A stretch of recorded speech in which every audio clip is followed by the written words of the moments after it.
बिस्मिल्लाहिर्रहमानिर्रहीम। अस्सलाम वालेकुम friends, welcome to New Jobs Knowledge Guru channel. Friends, KP के ईटा टीचिंग टेस्ट की तैयारी के हवाले से जो हमने सीरीज स्टार्ट की है, उस सिलसिले में आज हम जनरल साइंस का पार्ट 1 सॉल्व करने जा रहे हैं। जितने भी एमसीक्यूज़ आज हम सॉल्व करेंगे, ये सारे एमसीक्यूज़ ईटा पीएसटी पेपर 2019 से लिए गए हैं।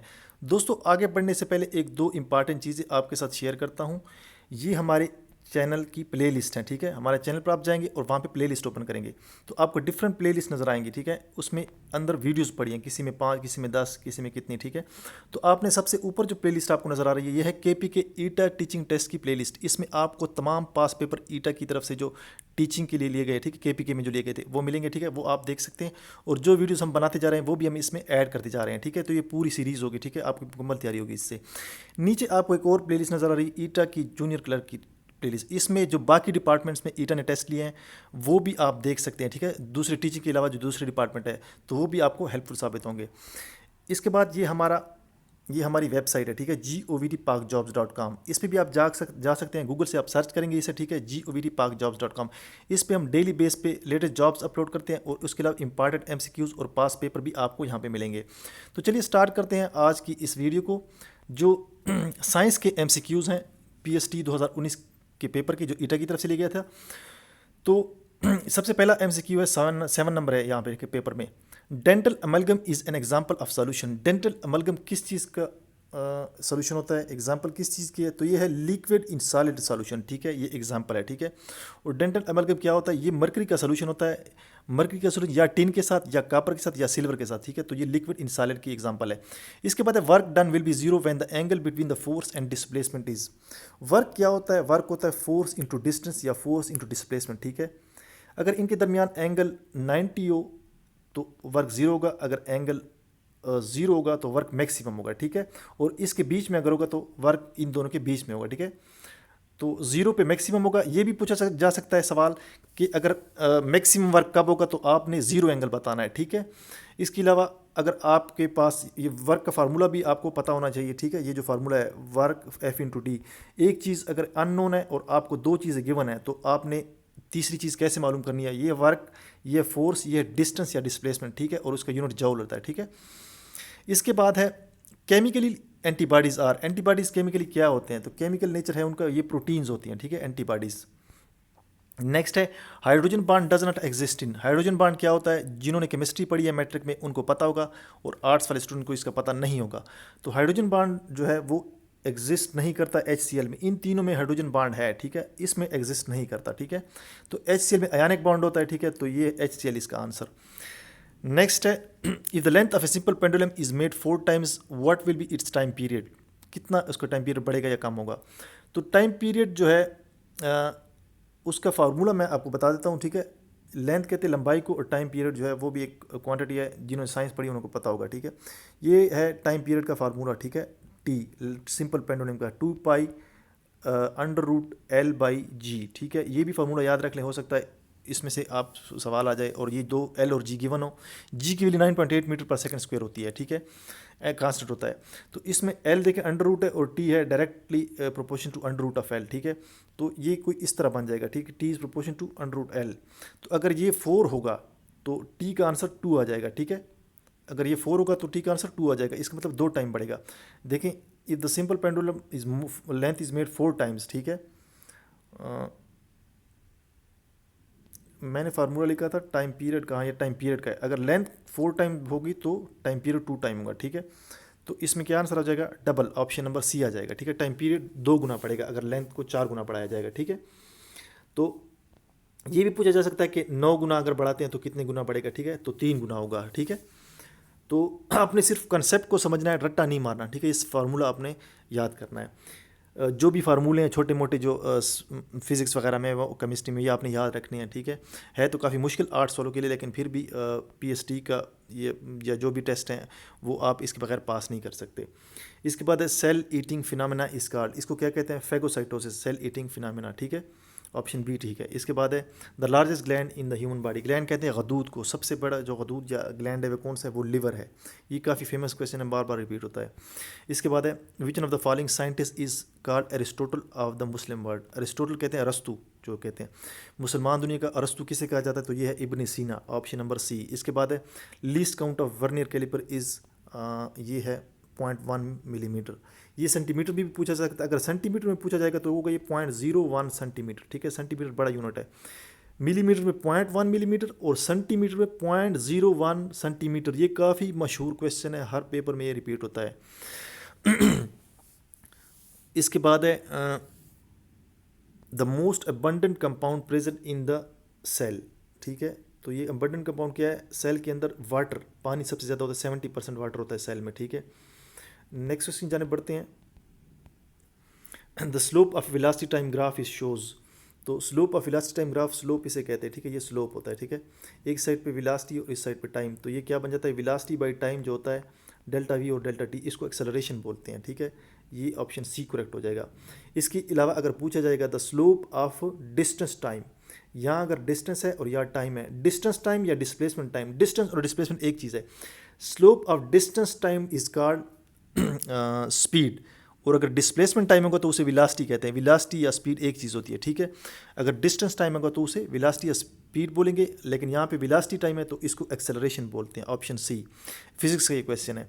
The total number of amino acids in insulin, ये है इन यहाँ पे मिसिंग है। Total number of amino acid in insulin, insulin में कितने अमाइनो एसिड होते हैं, ये 51 अमाइनो एसिड होते हैं।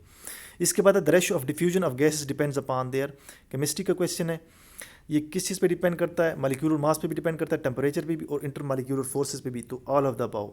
नेक्स्ट है by reducing the masses of the two bodies to half, gravitational force between them will be. अगर ये ग्रेविटेशनल फोर्स का फार्मूला है, ठीक है, मैंने पहले भी आपको कहा कि फार्मूले आपको फिजिक्स के याद करने पड़ेंगे। ये होता है जी, यहाँ पे जी आएगा, ठीक है। मैं दोबारा लिख देता हूँ, F is equal to G m1 m2 divided by R square, ठीक है। तो इसमें अगर आप मासेस को हाफ करते हैं, फ़र्ज़ करो मास, दोनों मास 4 हैं, तो ये इस आंसर आ जाएगा 16। अब अगर इन्हें हम हाफ करते हैं तो हाफ क्या होगा, दो हो जाएंगे, ठीक है। 2 ज़रब 2, तो ये आ जाएगा आपके पास 4, तो इसका मतलब है ये 4 टाइम कम हो जाएगी, ठीक है चीज़।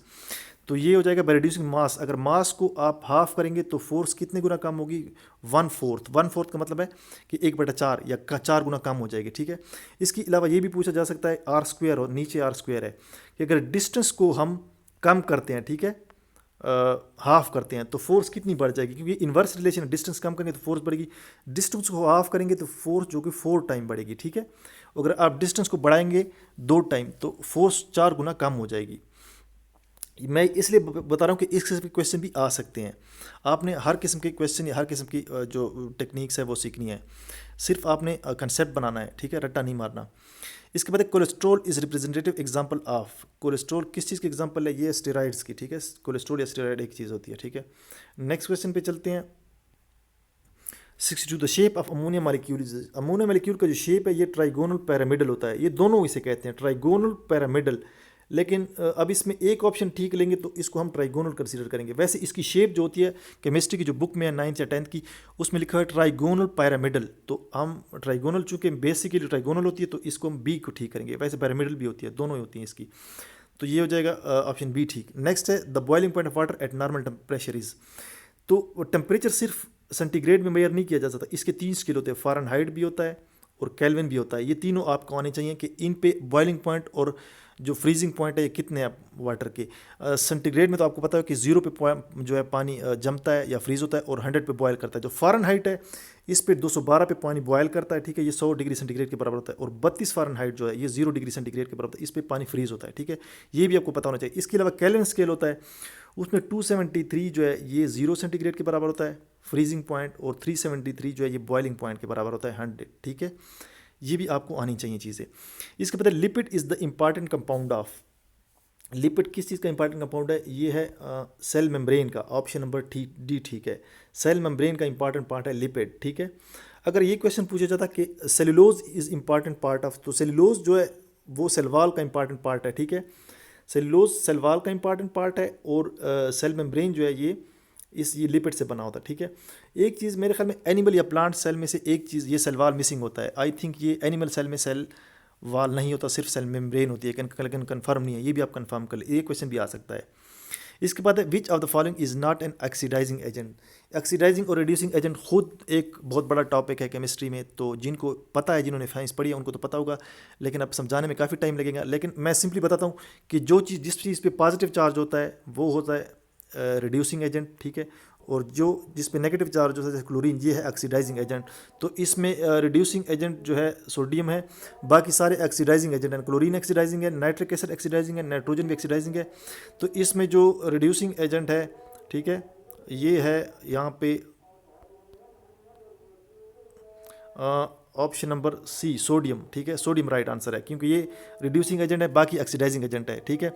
इसके बाद a kilogram mass has kinetic 1 kilogram mass has kinetic energy of approximately 1 joule when its speed is. तो काइनेटिक एनर्जी का फार्मूला आपको आना चाहिए। काइनेटिक एनर्जी का फार्मूला है 1/2 mv², ठीक है। तो आपने इसमें वेलोसिटी मालूम करनी है, बाकी चीज़ें गिवन है, ठीक है। काइनेटिक एनर्जी आपके पास 1 है और मास भी 1 है, तो हम इसको लिख देते हैं 1, ठीक है। काइनेटिक एनर्जी 1 है, 1/2, मास भी 1 है, इंटू v², ठीक है। तो ये 2 उधर चला जाएगा, तो v² इज इक्वल टू 2 हो जाएगा, ठीक है। तो इसका हम स्क्वायर रूट लेंगे, v इज इक्वल टू √2 हो जाएगा, ठीक है। v इज इक्वल टू √2, तो इसका आंसर क्या आ जाएगा 1.4, ठीक है। 1.44 होता है या इस तरह का, ठीक है, लेकिन हम इसको 1.4 कंसिडर करेंगे, ऑप्शन सी, ठीक है। और इसके अलावा पोटेंशियल एनर्जी का फार्मूला ये भी आपको आना चाहिए। पोटेंशियल एनर्जी किस चीज़ के बराबर होती है? ये होती है mgh, ठीक है। हाइट है h, m है मास और g है ग्रेविटेशनल कांस्टेंट। g की वैल्यू आपको पता होनी चाहिए। g की वैल्यू है 9.8 मीटर पर सेकेंड स्क्वायर, ये कांस्टेंट होती है, ठीक है, ये सबको पता होनी चाहिए। g is equal to 9.8 metre per second square. तो अगर इनमें से कोई चीज़ मिसिंग हो या पूछी जाए तो ये 3 चीज़ें हैं। g तो आपको पता होनी चाहिए और m या h गिवन होगा, ठीक है, और पोटेंशियल एनर्जी मालूम करनी होगी। तो इस किस्म के क्वेश्चन आते हैं। आपको फिजिक्स में सारे फार्मूले पते होने चाहिए जो छोटे मोटे फार्मूले हैं। इसके बाद है which one of the following hepatitis is more contagious. Contagious कहते हैं जो जल्दी फैल सके, वबाई जो होता है। तो ये एच जो हेपेटाइटिस ए होता है HAV, ठीक है, ये सबसे ज़्यादा कंटेजियस है। Option A is correct. इसके बाद है oxidation state of nitrogen in HNO3। Oxidation state भी एक खुद बड़ा टॉपिक है केमिस्ट्री में, यहाँ पे मैं आपको इतनी कम टाइम में नहीं समझा सकता, ठीक है। तो इसके लिए आपको थोड़ी बहुत केमिस्ट्री रिवाइज करनी पड़ेगी। आर्ट्स वाले स्टूडेंट्स के लिए थोड़ा मुश्किल है। HNO3O ऑक्सीजन की जो वैलेंसी है वो -2 होती है, ठीक है। तो ये 3 आइटम है ऑक्सीजन के, तो ये हो जाएगा -6, ठीक है। हाइड्रोजन का जो होता है वो +1 होता है चार्ज। तो टोटल आपने इसको बराबर करना है, ये -6 है तो +6 इस तरफ होगा, तो ये बराबर हो जाएगा। तो +1 H का है और इसकी जगह नाइट्रोजन का हो जाएगा +5, तो ये टोटल 6 हो जाएगा, ठीक है। 6 का भी, प्लस का भी और माइनस का, दोनों का चार्ज बराबर होना चाहिए, क्योंकि ऑक्सीजन के 3 आइटम है, 3 दूनी 6, -6 हो जाएगा ऑक्सीजन का, और हाइड्रोजन का +1 है, ठीक है। और ये ऑक्सीडेशन स्टेट फिक्स नहीं होती, ये वेरी करती है, मतलब चेंज होती रहती है। ऑक्सीडेशन स्टेट का मतलब है कि किसी एटम की कोई जो वैलेंसी है वो चेंज होती रहती है। तो नाइट्रोजन का अपना जो चार्ज है वो +3 है, या ठीक है, लेकिन या मेरे ख्याल में प्लस या -3 आई थिंक। लेकिन यहाँ पे इसकी जो ऑक्सीडेशन स्टेट है वो चेंज होगी, तो यहाँ पे +5 इसकी ऑक्सीडेशन स्टेट होगी, ताकि प्लस और माइनस बराबर हो जाए, ठीक है। तो यहाँ पे +5 आंसर आ जाएगा। इसके बाद विच of the following produces more severe burn. कौन सी चीज़ है जो ज़्यादा जलाती है बंदे को या बर्न काज करती है, ठीक है, ठीक है, जिसकी हीट ज़्यादा होती है। तो ये है स्टीम। वैसे लगने में तो बॉइलिंग वाटर आपको लगेगा, लेकिन इसका राइट आंसर स्टीम है। स्टीम ज़्यादा वो काज करता है बर्न, ठीक है, या जला, जिनसे ज़्यादा बंदे को ज़्यादा जल सकता है इससे बंदा, ठीक है। नेक्स्ट है the number of nitrogen atoms present in head of chlorophyll molecule. तो ये है आई थिंक 4, ठीक है। नेक्स्ट क्वेश्चन है vertical columns in the periodic table. Periodic table क्या चीज़ है, ये भी आप ज़रूर देख लें। पीरियडिक टेबल, ठीक है, इस किस्म का एक टेबल होता है पीरियडिक टेबल, ठीक है, जिसमें 8 ग्रुप्स होते हैं। ये भी पता हो आपको, 8 ग्रुप्स होते हैं टोटल, उसमें 7 पीरियड्स होते हैं, ठीक है। ये इनको पीरियड बोलते हैं, 1 2 3 4, ये जो हॉरिजॉन्टली होते हैं, और ये होते हैं ग्रुप्स, ठीक है। टोटल 8 ग्रुप्स होते हैं या 18 ग्रुप्स, 8 ग्रुप्स और 7 पीरियड। तो ये जो कह रहे हैं वर्टिकल कॉलम्स को क्या कहते हैं, ग्रुप्स कहते हैं, ठीक है, और जो हॉरिजॉन्टल है उनको पीरियड कहते हैं, ठीक है। तो दोस्तों ये थी आज की वीडियो। अगर वीडियो अच्छी लगी है तो वीडियो को लाइक ज़रूर कर दें और कमेंट्स में अपना फीडबैक भी हमें दें, ठीक है। अगर आपको नेक्स्ट पार्ट चाहिए तो मिलते हैं नेक्स्ट वीडियो में, तब तक के लिए इजाज़त दीजिए। अल्लाह हाफिज़।